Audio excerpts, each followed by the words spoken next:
नमस्कार दोस्तों। तो 6 डेज आउट वाली अपडेट लेके आया हूँ। बट फर्स्ट ऑफ ऑल मैं सुनीत जाधव का अपडेट कवर करूंगा बिकॉज उन्होंने फाइनली अनाउंस किया है कि it's now 21 days out. Exactly last year उन्होंने मुंबई प्रो शो में कम्पीट किया था और इसी साल भी वो मुंबई प्रो शो में ही कम्पीट करने वाले। So guys first of all उनके कोच हैनी रैम्बॉर्ड वो साल में 1 या 2 बार ही कम्पीट करवाएंगे बट इंप्रूवमेंट से बोलेंगे स्टेज पे। डेफिनेटली उनकी जो फिजिक है वो इंप्रूवमेंट करके आते हैं उनके जो स्टूडेंट्स होते हैं।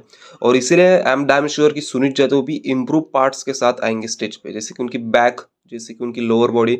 अगर इन सारी चीज़ों पे वो काम करते हैं, अगर काम किया होगा देन स्टेज पे वो ज़रूर हाईलाइट होगा, रिफ्लेक्ट होगा। और लास्ट ईयर उनकी सेकंड पोजीशन आई थी तो काफ़ी क्लोज थे वो विक्ट्री के। और इस साल काफ़ी ज़्यादा चांसेस बनते हैं कि वो जीत जाए और अगले साल के ओलंपिक के लिए क्वालिफिकेशन मिल जाए।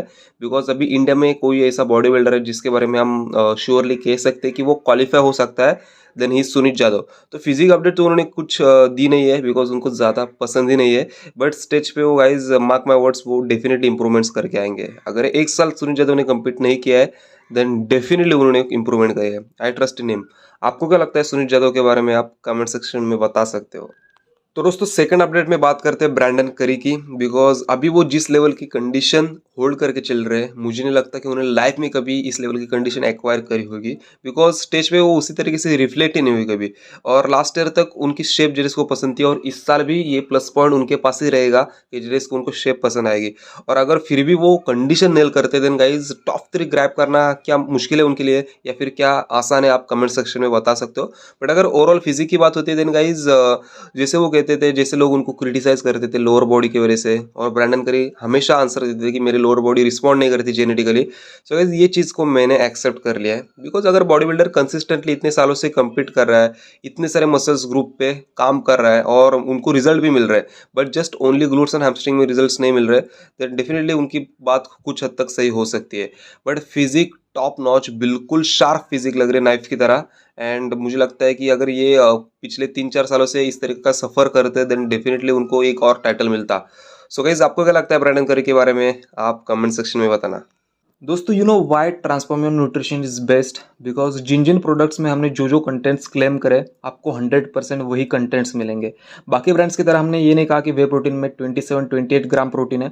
हमने 24 ग्राम क्लेम करा and around 24 gram he protein आपको मिलेगा। बिकॉज हर कोई नए ब्रांड को रेवेन्यू के लिए बिजनेस नहीं करना है, ट्रांसफॉर्मिंग न्यूट्रिशन को लोगों के नीड्स को फुलफिल करना है।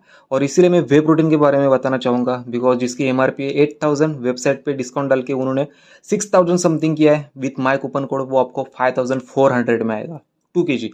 अभी गाइस मैं बताना चाहूंगा कि उसमें कौन से कंटेंट्स डाले गए जो कि इस प्राइस को वर्थ करता है। First one is amino peptides जो कि रियल मसल बिल्डिंग प्रोसेस करवाता है। सेकेंडली वो पेट के लिए काफ़ी अच्छा है डाइजेशन के लिए बिकॉज डाइजेस्टिव एंजाइम्स डाले गए।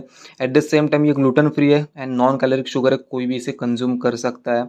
और इतने सारे कंटेंट्स होने के बाद भी इसमें आइसोलेट प्रोटीन कंसनट्रेट प्रोटीन का रेशो सेम ही है, मतलब आपको कंसनट्रेट वे प्रोटीन भी मिलेगा और at the same time isolate protein भी मिलेगा।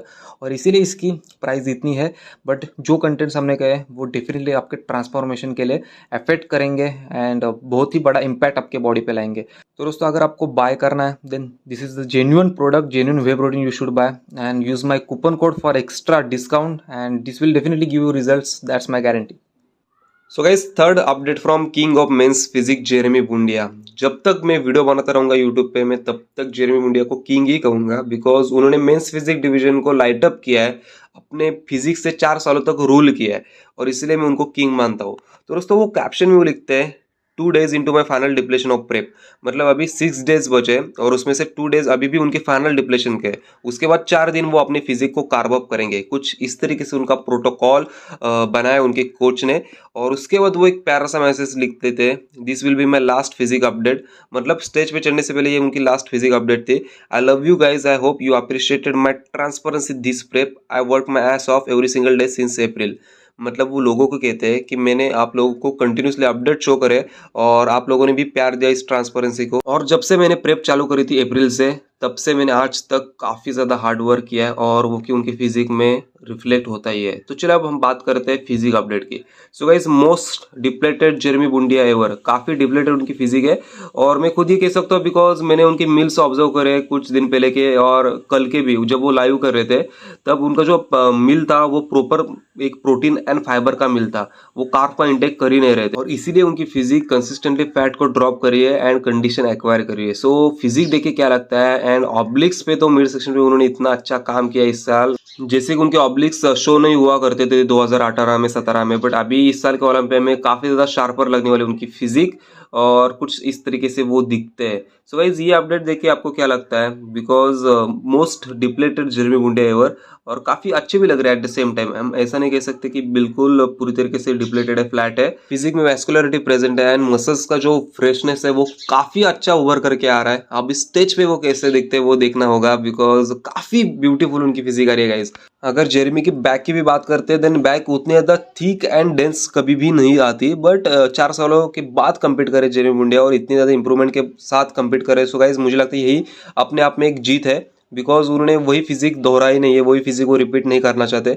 उन्होंने फ्रंट फिजिक में भी अच्छा खासा मसल मास ऐड ऑन करा है एंड बैक में जैसे उनको सजेशन मिला था, जैसे उनको फीडबैक मिला था कि लोअर लैट्स पे काम करना चाहिए, उन्होंने कंसिस्टेंटली काम किया है और अभी भी वो उतने ज़्यादा कंडीशन तो डेफिनेटली है, बट स्टेज पे वो कुछ अलग ही फिजिक लेके आएंगे, बिकॉज प्रॉपरली प्रोटोकॉल अप्लाई करने के बाद एक फाइनल आउटकम आता है और उसमें उनकी बैक भी अच्छी तरीके से शो होगी, उनकी फ्रंट भी अच्छी तरीके से शो होगी। So it's all about presentation and showing your muscles at the right angle. So देखना ये होगा कि किस तरीके की कंडीशन वो लाते हैं। So all the best wishes to Jeremy Buendia. तो दोस्तों, लास्ट अपडेट आता है इमरान खान की तरफ से और वो भी कम्पीट करे मुंबई प्रो शो में, बिकॉज उनको अगले साल का ओलंपिया का क्वालिफिकेशन चाहिए। इस साल के ओलंपिया का क्वालिफिकेशन तो उनको नहीं मिला, बट उनकी कोशिश पूरी तरीके से यही होगी अगले साल के ओलंपिया का क्वालिफिकेशन ले और अपनी वीक बॉडी पार्ट्स पे काम करे। तो फिजिक में हार्डनेस एंड रिफाइनमेंट उनकी हमेशा रहती है और फ्रंट से ऐसे बहुत कम बॉडी बिल्डर है इंडिया में मेंस फिजिक में जो कि इतने अच्छे लगते हैं एंड कंप्लीट लगते हैं। बट वही अगर बैक की बात आती है, देन गाइज बैक उतनी ज़्यादा वाइड नहीं आती, डेंस एंड थिक नहीं आती, बट फिर भी अच्छा बैक उतनी dense and hard and thick नहीं आती, बट फिर भी उन्होंने बैक पे अच्छा खासा काम किया है और अगर एक साल पे उन्होंने इंप्रूवमेंट करी देन वो इंप्रूवमेंट स्टेज पे ज़रूर शो होगी। And my all the best wishes to Imran Khan कि वो क्वालिफिकेशन ले जाए ओलंपिया का और ओलंपिया में जाके कुछ अच्छा कर जाए, बिकॉज वो फिजिक उस लेवल की कैरी करते हैं, उनमें उस लेवल का पोटेंशियल है एंड सबसे इंपॉर्टेंट उनके अंदर वो चाहत है, बिकॉज वो कंसिस्टेंटली मेहनत करते आ रहे हैं।